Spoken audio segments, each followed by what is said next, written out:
Assalamualaikum. Halo anak-anak ibu semua. Apa kabar? Semoga kalian selalu dalam keadaan sehat walafiat ya. Nah, hari ini kita akan belajar di subtema 4 tentang hak dan kewajibanku sebagai warga negara. Oke, sebelum kita lanjut ke materi, alangkah baiknya kita berdoa terlebih dahulu ya. Berdoa dimulai.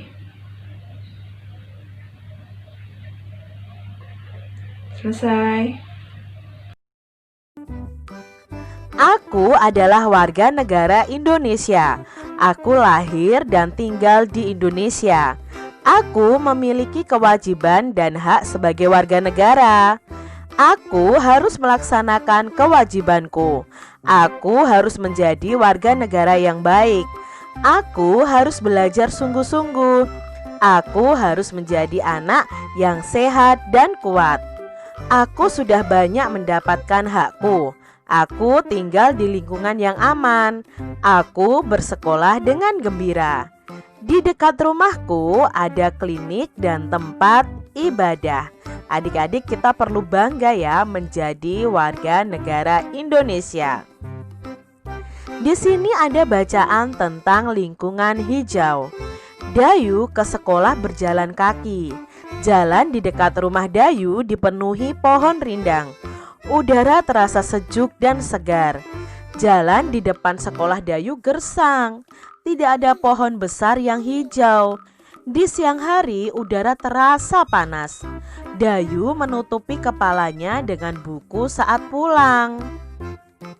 Dayu ingin jalan di dekat sekolahnya itu sejuk.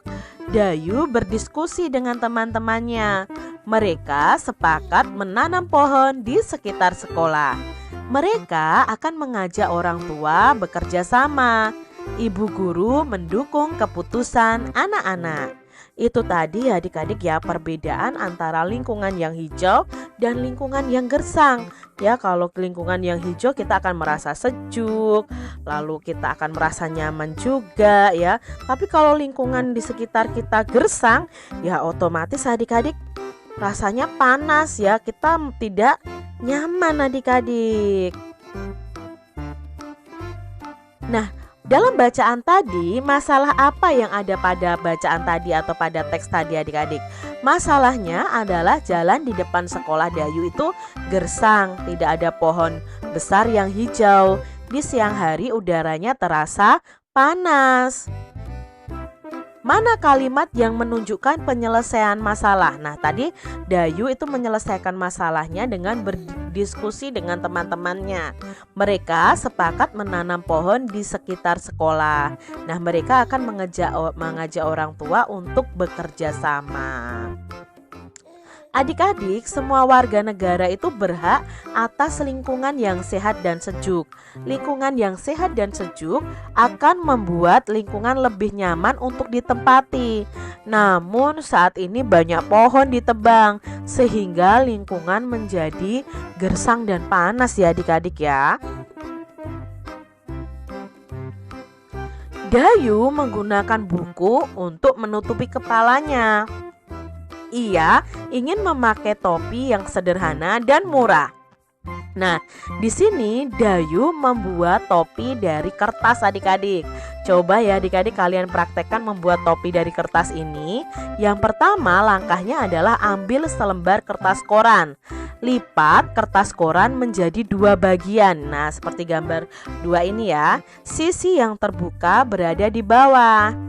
Lipat ujung kanan dan ujung kiri ke tengah, lalu tekan membentuk segitiga. Nah, ini adik-adik gambarnya ya.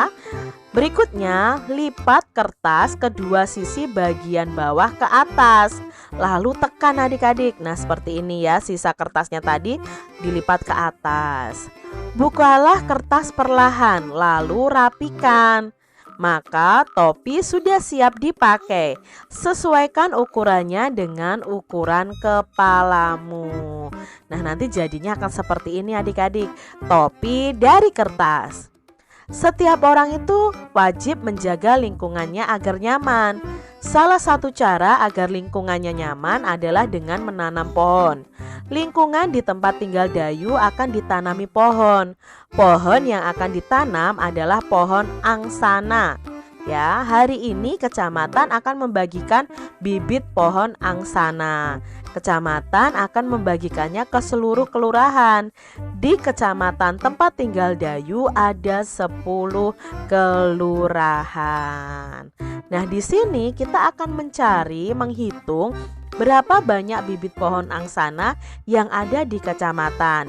Hitung juga berapa banyak bibit pohon angsana yang akan diterima oleh satu kelurahan. Caranya bagaimana? Nah, tadi ya, banyaknya kelurahan itu ada 10. Langkah penyelesaiannya, tentukan dulu banyak bibitnya. Banyak bibit diwakili oleh bilangan yang harus habis dibagi 10. Jadi nanti banyaknya bibit harus dibagi 10 untuk mendapatkan banyaknya jatah pohon setiap kelurahan. Nah, berarti jatah pohon setiap kelurahan itu bisa dicari dengan banyaknya bibit dibagi banyaknya kelurahan. Nah, di sini Kak Citra punya contoh kemungkinannya. Misalnya banyaknya bibit ada 800. Lalu banyaknya kelurahan ada 10. Berapa jatah pohon setiap kelurahannya? Maka 800 ini kita bagi 10. Karena sama-sama punya 0 nih adik-adik. Paling gampang kalau ada pembagian yang sama-sama punya 0. Nah, nolnya kita coret saja. Di sini kita coret 1, di sini juga kita coret 1 ya. Sama-sama nolnya dihilangkan 1. Ketemu 80 dibagi 1. Berapa 80 dibagi 1? Angka berapapun kalau dibagi 1 itu hasilnya angka itu sendiri. Jadi jawabnya adalah 80. Jadi banyak bibitnya tadi 800 dibagi jatah pohonnya 80, maka banyak kelurahannya ada 10 yang dibagi. Setiap kelurahan akan mendapatkan 80 jatah pohon. Coba kemungkinan lainnya, misalnya banyak bibitnya 1000. Nah, banyak kelurahannya 10. Maka sama tadi caranya, sama-sama punya 0 kita coret saja. Ketemu pembagian baru, 100 dibagi 1. Ya, 100 dibagi 1 berapa? Ya sama dengan 100. Berarti banyak jatah pohonnya ada 100 ya untuk setiap kelurahannya. Seperti itu adik-adik kemungkinannya. Siti demam. Siti kepanasan saat pulang sekolah. Di malam harinya ia demam dan badannya panas. Ibu mengompres Siti dengan air hangat. Ibu pun menyelimutinya dengan selimut tipis. Siti masih merasa demam saat bangun tidur. Ibu ingin Siti sehat. Ibu pun membawa Siti ke puskesmas. Adik-adik, di sini Siti sedang sakit demam nih. Apakah adik-adik pernah sakit demam? Rasanya badan kalian pasti sangat panas ya. Sebagai warga negara, kita berhak mendapat fasilitas tempat berobat. Oleh karena itu, pemerintah mendirikan puskesmas dan rumah sakit. Di puskesmas dan rumah sakit ada dokter dan perawat yang bertugas. Jadi, kita sebagai warga negara itu punya hak loh adik-adik untuk mendapatkan fasilitas tempat berobat saat kita sakit. Dokter lalu memeriksa Siti. Setelah diperiksa, dokter memberinya obat dan vitamin. Dokter menyarankan agar Siti menjaga kesehatan. Ia harus banyak minum air putih hangat. Ia harus memilih jajanan yang sehat. Ia juga harus rajin mencuci tangan. Ibu dan Siti berterima kasih kepada dokter.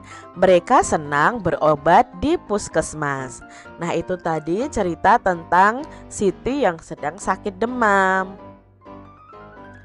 Amati kembali teks Siti demam tadi.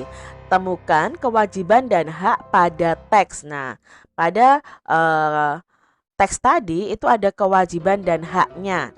Di sini ada kewajiban dan hak sesuai dengan teks bacaan Siti demam. Nah, kewajiban Siti tadi apa? Oh, Siti itu wajib menjaga kesehatan, wajib mematuhi nasihat kedua orang tuanya. Harus banyak minum air putih hangat, memilih jajanan yang sehat, dan rajin mencuci tangan. Lalu Siti itu berkewajiban untuk berterima kasih kepada dokter.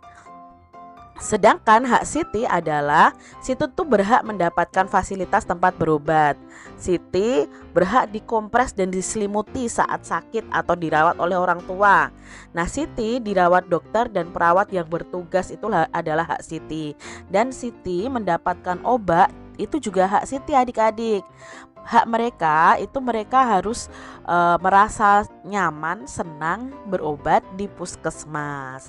Itu tadi kewajiban dan hak sesuai dengan teks bacaan Siti Demam. Amati kembali teks Siti Demam, lalu tuliskan kalimat-kalimat yang menunjukkan masalah dan juga cara mengatasinya. Nah, di sini ada masalah yang pertama adalah Siti demam dan badannya itu panas. Cara mengatasinya bagaimana? Awalnya ibu mengompres Siti dengan air hangat. Lalu ibu pun menyelimutinya dengan selimut tipis. Nah, masalah berikutnya Siti itu masih merasa demam saat bangun tidur. Lalu ibu pun membawa Siti ke puskesmas. Dokter memberi Siti obat dan vitamin. Siti juga harus menjaga kesehatan. Sebagai warga negara yang baik, kita wajib loh menjaga kesehatan kita. Jika warga sehat, negara akan berkembang dengan baik. Bagaimana jika sebaliknya, kalau warganya tidak sehat? Ya otomatis negara akan kacau ya adik-adik ya, tidak akan berkembang dengan baik. Apa yang dimaksud dengan jajanan sehat adik-adik? Nah, jajanan sehat adalah jajanan yang memiliki komposisi gizi yang baik dan berimbang. Selain itu, jajanan sehat itu juga harus bersih, tidak mengandung bahan pengawet, pewarna buatan, dan bahan tambahan. Itu jajanan sehat. Lalu, apa saja contoh jajanan sehat? Contoh jajanan sehat itu bisa ya, kalau kalian bisa nasi bungkus, roti, buah, minuman yang tanpa pengawet dan pewarna, misalnya air putih. Itu jajanan sehat adik-adik. Coba amati di sekolah kalian, jajanan sehat itu apa? Oh, jajanan sehat itu ya tidak mengandung pewarna, tidak mengandung pengawet, pemanis buatan, seperti itu. Mengapa kita harus memilih jajanan sehat ya? Supaya badan kita selalu sehat juga adik-adik. Kalau kita salah makan makanan nih, bisa-bisa akan terkena penyakit. Apa manfaatnya untuk kesehatanmu? Nah, memilih jajanan sehat itu bermanfaat loh. Tubuh kita akan sehat, kuat, dan tidak mudah sakit. Nah, dari bacaan tadi, kita sudah bisa menyimpulkan ya, bahwa kita tidak boleh membeli jajanan yang tidak sehat atau membeli jajanan sembarangan. Contohnya, ada yang berjualan di dekat tong sampah. Nah, kalau ada pedagang yang berjualan di tempat yang tidak baik atau tidak sehat, kalian tidak usah membelinya ya.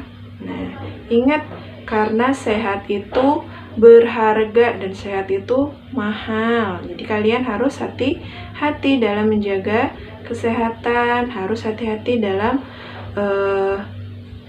membeli makanan. Nah, kita sudah belajar di pembelajaran 1 dan pembelajaran 2 ya Nak ya. Mungkin itu saja penjelasan yang dapat Ibu sampaikan. Kurang lebihnya Ibu mohon maaf. Tugas yang di e-classroom jangan lupa kalian kerjakan.